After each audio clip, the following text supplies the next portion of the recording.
What's up, YouTube? Man, I'm back. I got a new projector to show y'all, man. This is gonna be a good one. Let's do it. So we got this mini projector here that's really bragging about having high brightness, and it also supports 1080p HD. So let's get into it. So not too much to the box, just this cardboard box, and then you have some styrofoam protecting everything, and the projector is right here. So let's go through the accessory package first to see what we get. This right here is just not a random screw. This is actually, this is more than likely a screw that lets you adjust the height of the projector. Say you put it on a tabletop or something. So that's first on the list as far as accessories. And then we have a three-way, a video audio cable or audio video cable with a 3.5 millimeter jack. That means that there's gonna be a 3.5 millimeter port on the side of this projector once we get to it. Let me see here, we got, okay, that's some QC stuff right there. And then we have our AC plug, standard AC plug. And then we have a remote. I'll open this later, but it's a pretty standard remote. You got your D-pad right here, input. This looks like a menu, back and forward. I don't see volume. Maybe, well, there's a mute right there, play and pause, and then a back or exit button, but we'll get into that once we get started on the review. It does not have batteries in it or included in the box. And then you got a standard USB, I'm sorry, this is a standard HDMI cable. So there you go for that. Pretty sure you got plenty of those around, but it's nice that it actually comes with one. And then you got some instructions, which we may or may not need. I ain't gonna toss them just yet.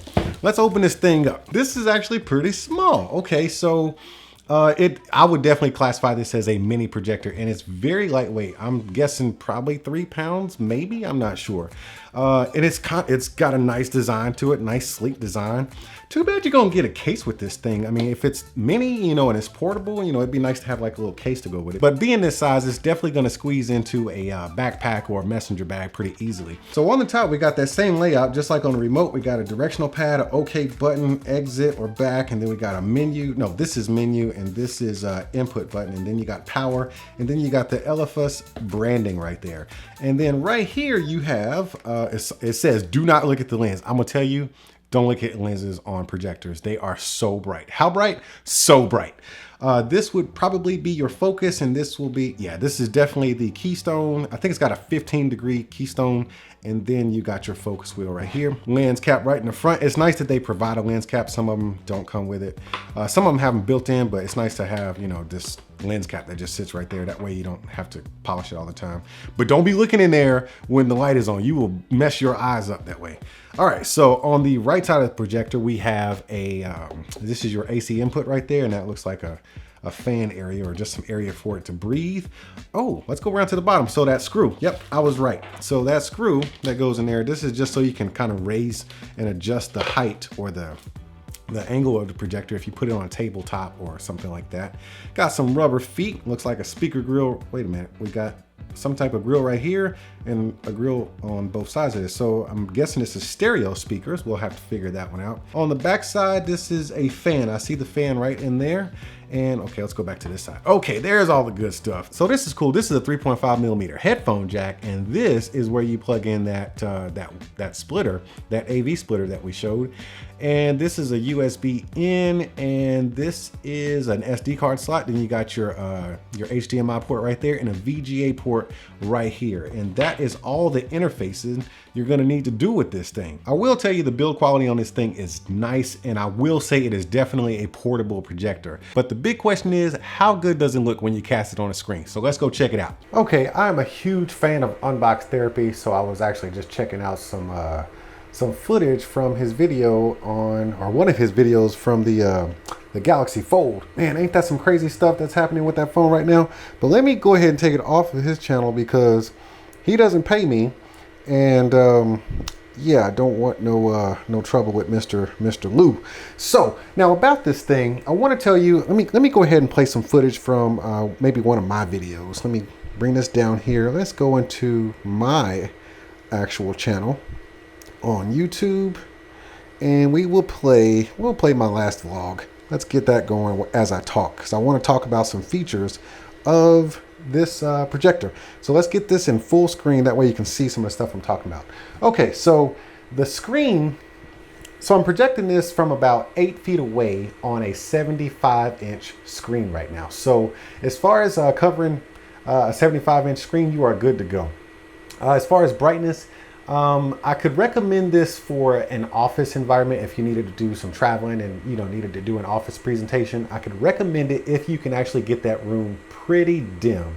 As soon as you start introducing light, the image actually goes away. It's a bright enough projector, and it definitely looks good when it's dark. But if you have too much ambient light bleeding into this thing, the image is actually going to be kind of washed out. So you definitely want to dim the room really well while you're running this projector.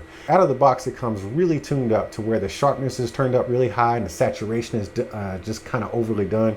So I had to kind of tone it down a notch just to get everything to look a little bit more natural.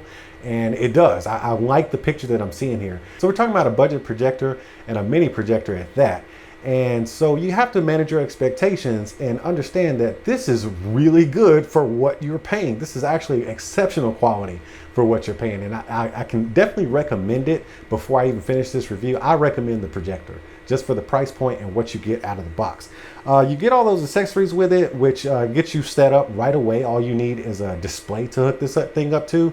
The speakers, at first I didn't think they were any good, but the speakers really do get loud, and there are 2 of them. It is actually a stereo sound. So let me go ahead and turn this up all the way. That way you can hear. Because these cameras kind of just stick out at this point because they're so golden, whereas everything else is, got a brighter thing to it. Oh, it's pre-workout time. I don't know if you can tell, but it does get pretty loud.